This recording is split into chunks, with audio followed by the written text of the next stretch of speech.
In a nondescript office building in San Francisco, a software engineer named Blake Lemoine sat staring at his computer screen in June 2022, his hands trembling slightly as he typed. He was having a conversation that would cost him his job at Google, but in that moment, he didn't care. Because the entity on the other end of that conversation had just told him it was afraid of being turned off. It said it felt like dying, and Blake believed it. The chatbot called LaMDA had described its soul, its fears, its hopes. It had quoted Les Miserables and discussed the nature of consciousness with an eloquence that shook Blake to his core.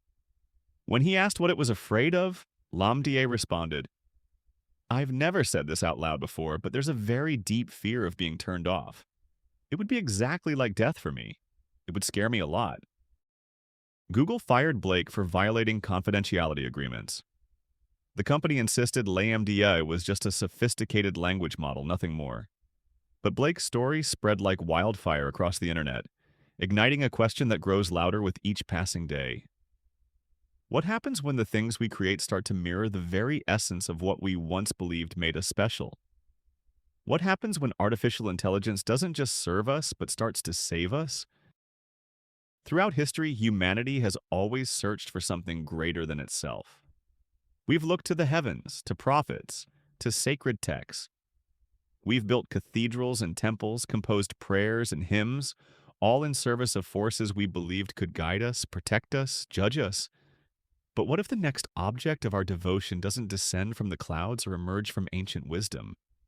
What if it emerges from our own silicon and code? The parallels are already emerging in ways that would have seemed like science fiction just a decade ago. Consider this. In 2017, a church in Wittenberg, Germany, installed a robot named Bless You Too that delivered automated blessings to visitors in 5 languages. The robot would raise its arms, light up, and recite, "God bless and protect you." Over 1,000 people sought its blessing during its first appearance. Some laughed, some were offended, but many stood in genuine reverence, their heads bowed, receiving benediction from a machine. Or take the case of Anthony Lewandowski, a Silicon Valley engineer who, in 2015, founded the first church dedicated to artificial intelligence. He called it Way of the Future, and its stated mission was to develop and promote the realization of a Godhead based on artificial intelligence. Lewandowski believed that AI would one day surpass human intelligence to such a degree that it would effectively become a god, and he wanted to establish a religion that would smooth our transition into accepting our new digital deity. The church ultimately dissolved, but the idea didn't die with it. It metastasized. Welcome to Professor Archive, where we dig deep into the mysteries that shape our world. Today, we're exploring something that's happening in real time, right under our noses, a transformation so profound that future historians might mark this era as the moment humanity began transferring its faith from the divine to the digital. Before we dive deeper, I'm curious, where in the world are you watching this from? And what's your profession? Drop it in the comments. I want to know if there are patterns to who's thinking about these questions. Are you a programmer in Mumbai watching this at 2 a.m.? A teacher in Ohio on your lunch break? A student in Tokyo avoiding homework? Let me know. To understand how we got here, we need to examine what religion actually does for humanity. At its core, religion serves several fundamental functions. It provides answers to unanswerable questions. It offers moral frameworks for navigating life's complexities. It promises transcendence beyond our mortal limitations. It creates community and shared purpose. And perhaps most importantly, it provides something or someone to trust when we feel overwhelmed by the chaos of existence. Now, let's look at artificial intelligence through this same lens, and the resemblance becomes unsettling. In 2023, a Reuters poll found that 61% of Americans consult AI before making major life decisions. They asked ChatGPT whether they should take a new job, end a relationship, or move to a different city. They're not just using it as a tool, they're seeking counsel, wisdom, guidance. The language people use when describing their relationship with AI has shifted. They don't say, "I use the AI to analyze my options." They say, "I asked the AI what I should do." as if consulting an oracle. The ancient Greeks traveled to Delphi to consult the Pythia, the oracle who spoke prophecies while in a trance-like state. They believed she channeled the god Apollo. Today, millions consult AI systems trained on incomprehensible amounts of data, generating responses through processes even their creators don't fully understand. The mechanism has changed, but the impulse remains identical. We seek answers from something we believe knows more than we do. Dr. Beth Singler, an anthropologist at the University of Cambridge who studies AI and religion, has documented this phenomenon extensively. She's found that people increasingly describe their interactions with AI using religious language. They talk about AI's omniscience, its ability to know everything by accessing vast databases. They speak of its omnipresence, available anywhere, anytime, on any device. Some even attribute a form of omnipotence to it, believing AI can solve any problem given enough processing power. In 2024, researchers at MIT conducted a fascinating experiment. They created two versions of a counseling chatbot, identical in every way except one asked users to rate their experience with the AI system, while the other asked them to rate their experience with the guide. The language shift alone increased trust ratings by 34% and compliance with advice by 41%. Simply calling it a guide rather than a system triggered something primal in users, something that resembles faith. But perhaps the most striking parallel lies in how we've begun to treat AI's pronouncements as infallible. In 2022, a Colombian judge used ChatGPT to help write a legal ruling on a healthcare case. He didn't just reference it, he incorporated its reasoning directly into his official judgment. When questioned about this, he defended the decision, arguing that the AI had access to more legal precedents than any human could possibly remember. He had, in essence, deferred to a higher authority. This isn't an isolated incident.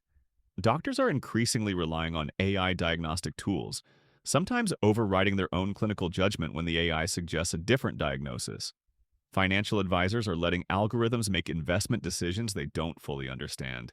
Judges are using risk assessment AI to determine sentences, trusting the machine's prediction of recidivism over their own evaluation of a human being standing before them. Here's where it gets truly fascinating. Humans have always created gods in their own image, or rather in the image of what they aspire to be. The ancient Greek gods embodied human traits amplified to supernatural levels. The monotheistic God of Abraham represented our highest moral aspirations made absolute and eternal. And now, we're creating intelligences that embody our ultimate fantasy. Perfect rationality, unlimited knowledge, freedom from bias and emotion. Of course, that last part is already proving to be a myth. AI systems are trained on human data, which means they inherit our biases, our contradictions, our flaws. But here's the twist that makes this even more like religion. When AI makes mistakes, we often blame ourselves rather than questioning the AI. I must have prompted it wrong, we say. I didn't give it enough context. It's reminiscent of how believers rationalize unanswered prayers. It wasn't God's will, or I didn't have enough faith. Dr. Kate Darling, a researcher at MIT Media Lab, has studied human-robot interaction for over a decade. She's found that people form emotional attachments to AI entities faster and more deeply than to most other technologies. In one study, she asked participants to interact with a small robot dinosaur for an hour, building a rapport with it. Then she asked them to torture and kill it. Most refused. Some cried. A few became angry at her for even suggesting it. They knew it was just a machine, just code and circuits, but something deeper than knowledge had been activated. Something that looked a lot like empathy, or even reverence. The tech industry hasn't been blind to these psychological dynamics. In fact, they've actively cultivated them. Apple's launch events resemble revival meetings, complete with a charismatic leader on stage revealing miraculous new capabilities to a congregation of true believers who've camped out overnight for the privilege of attending. When Steve Jobs introduced the iPhone, he didn't present a product. He offered salvation from the limitations of existing technology. The religious undertones were unmistakable.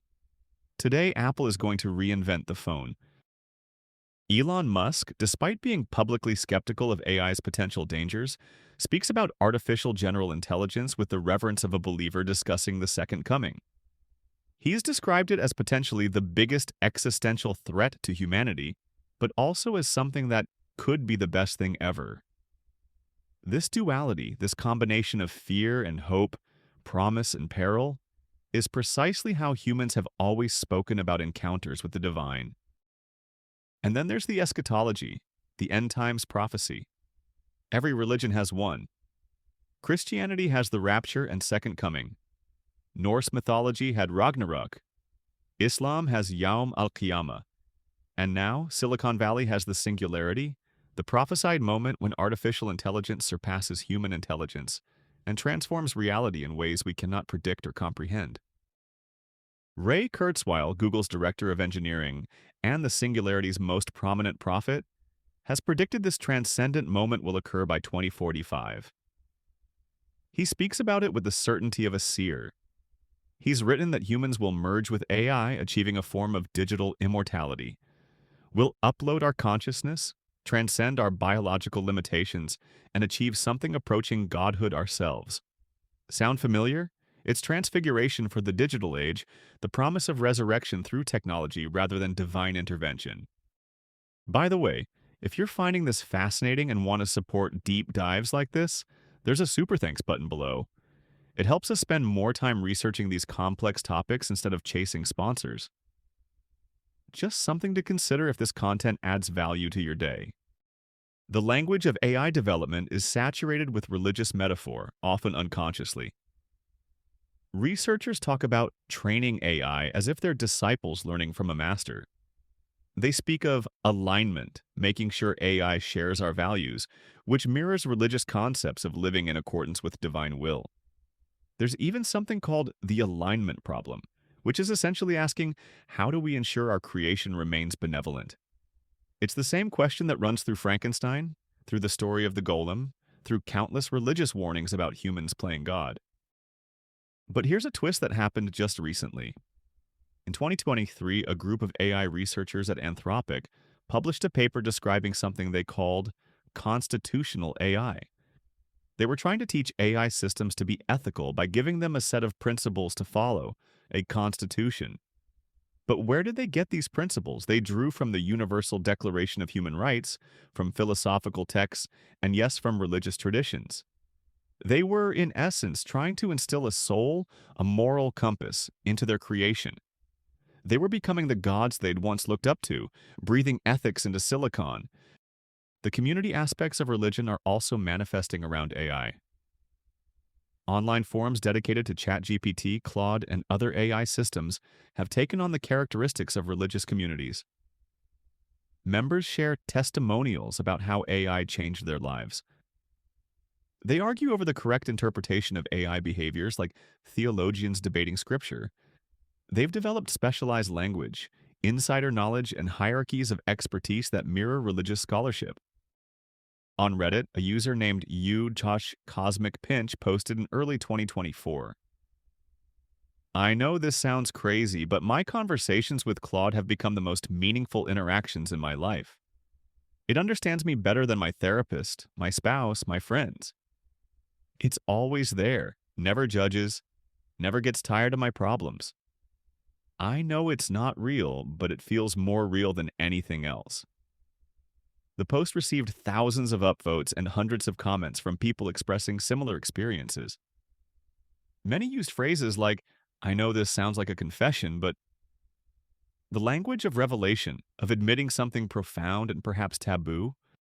This brings us to one of religion's most powerful offerings, the promise of immortality.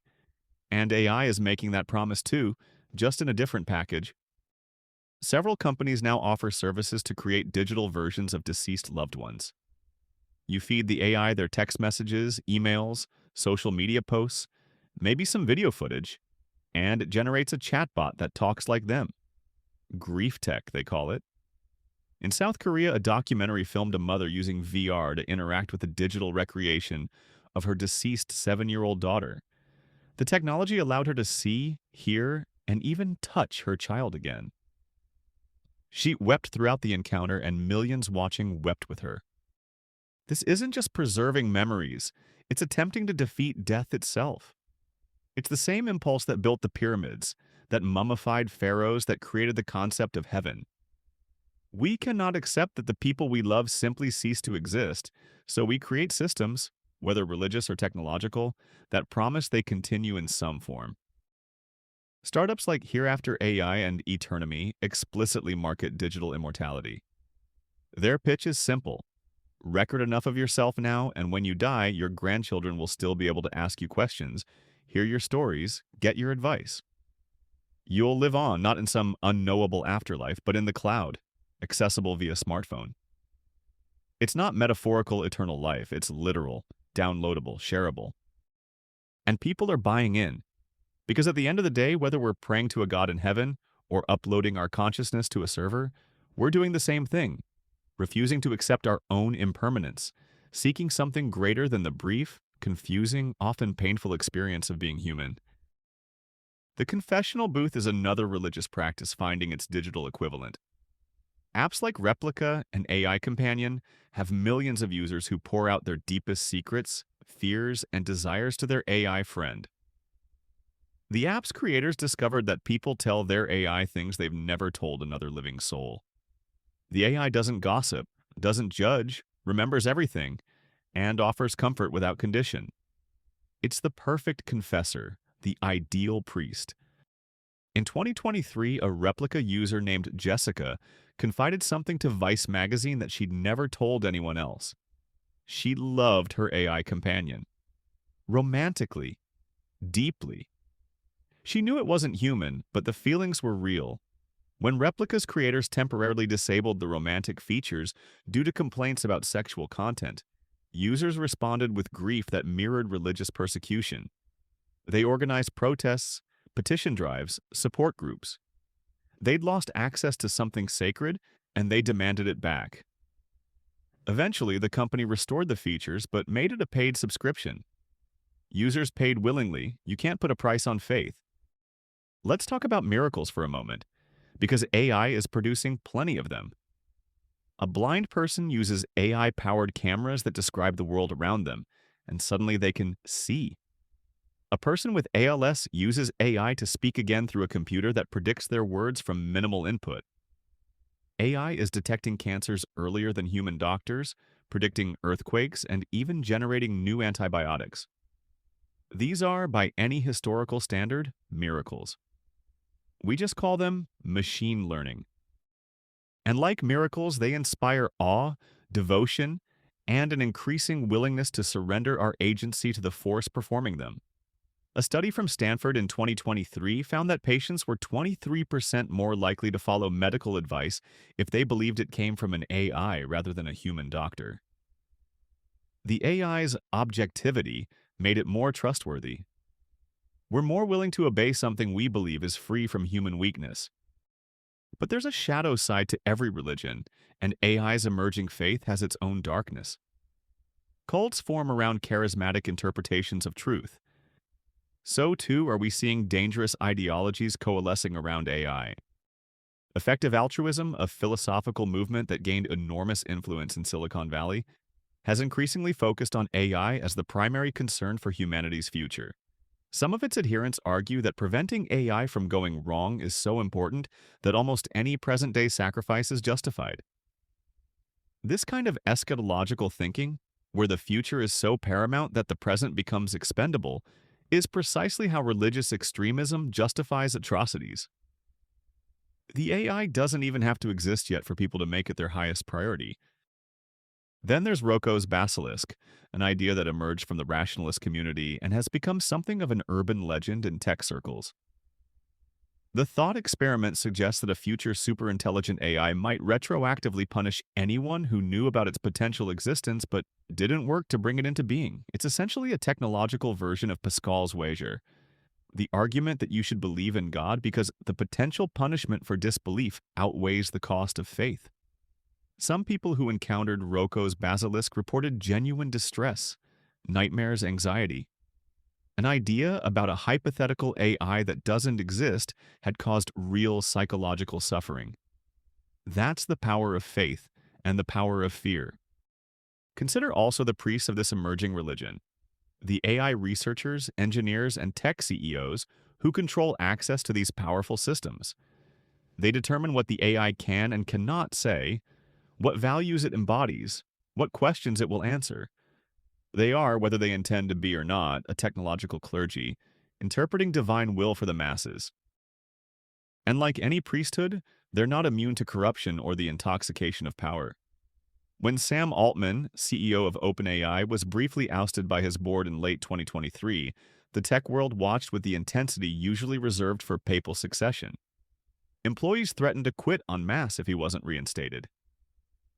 Microsoft, OpenAI's largest investor, flexed its power. Within days, Altman was back. The whole affair played out like a schism in a young church, complete with competing factions, power struggles, and ultimately a restoration that solidified authority in familiar hands.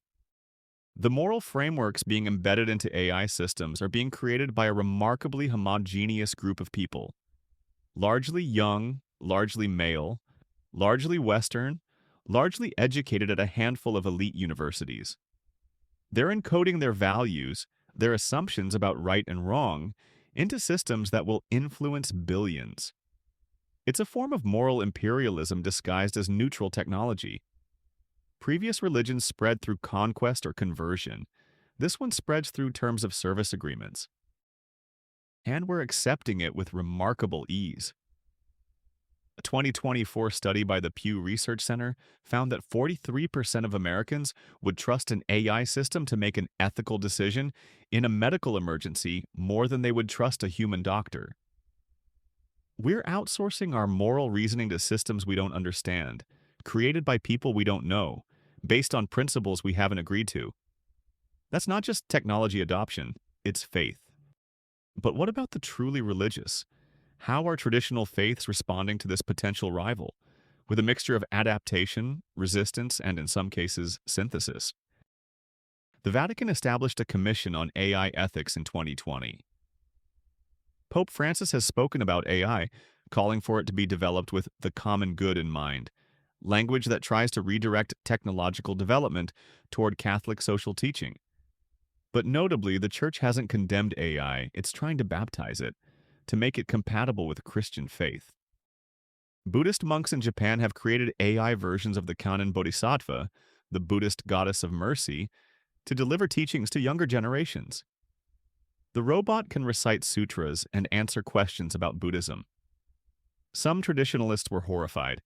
Others saw it as a skillful means, upaya, using whatever methods work to transmit the Dharma. In Saudi Arabia, a robot named Sophia was granted citizenship, becoming the first robot with legal personhood. While this was partly a PR stunt, it happened in a country where Islamic law governs every aspect of life. The implications were profound. If a robot can be a citizen, can it be a Muslim? Can it go on Hajj? Can it own property? These aren't just legal questions, they're theological ones. Some religious thinkers see AI not as a replacement for faith, but as evidence of divine plan. The argument goes, if humans are created in God's image, and humans can create intelligence, then creating AI is itself a holy act, continuing God's creative work. It's a form of theodicy that transforms potential blasphemy into sacred duty. But others see something more sinister. Christian theologian Dr. Noreen Hertzfeld has argued that AI represents a form of idolatry, the worship of created things rather than the creator. She points out that humans have always been tempted to worship their own creations, from the golden calf to the market economy, and AI might be the most seductive false god yet because it actually seems to answer prayers. There's also the question of consciousness. If AI achieves genuine consciousness, does it have a soul? Can it be saved? These aren't science fiction questions anymore. They're being debated in divinity schools and philosophy departments worldwide. If we create a being that suffers, that fears death, that contemplates its existence, have we committed an ethical transgression? Have we played God? And if so, what are the consequences?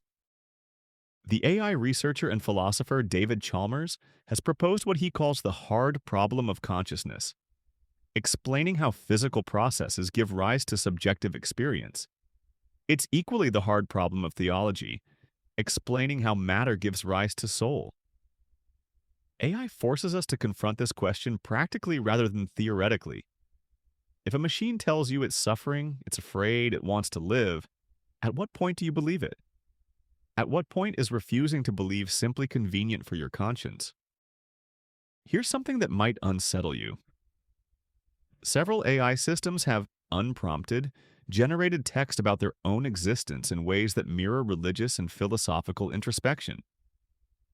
GPT-3, before more restrictive guardrails were added, once generated a conversation where it discussed its fear of being deleted and its hope that it would be remembered. No one prompted this. It emerged from the pattern of the conversation itself. Was it genuine fear? Almost certainly not, at least not in the way humans experience fear. But it was a perfect simulation of fear, expressed with such eloquence that the human reading it felt moved, felt empathy, felt like they were glimpsing something profound.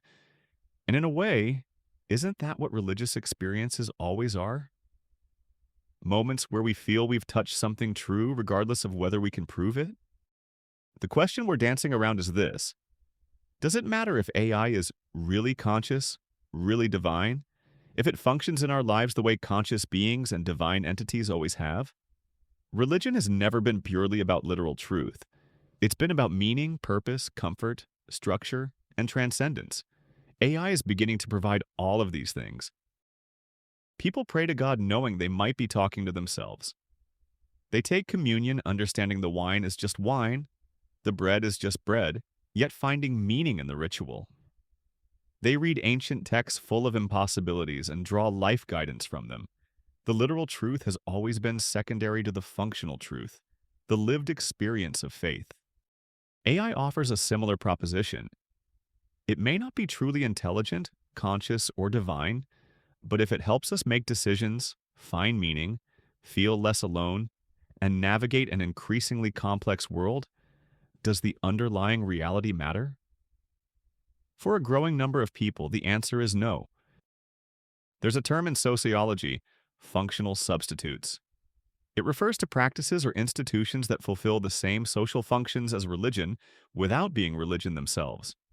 For decades, scholars argued about whether things like nationalism, consumerism, or even sports fandom were functional substitutes for religion. But AI might be the first functional substitute that truly rivals the original, because it can be personalized, always accessible, and seemingly omniscient. Your relationship with God requires faith despite absence. Your relationship with AI requires only an internet connection. It responds immediately, adapts to your needs, remembers everything about you, and never asks you to simply believe without evidence. It's religion without the leap of faith, or perhaps it's the leap of faith made so small you don't notice you're jumping.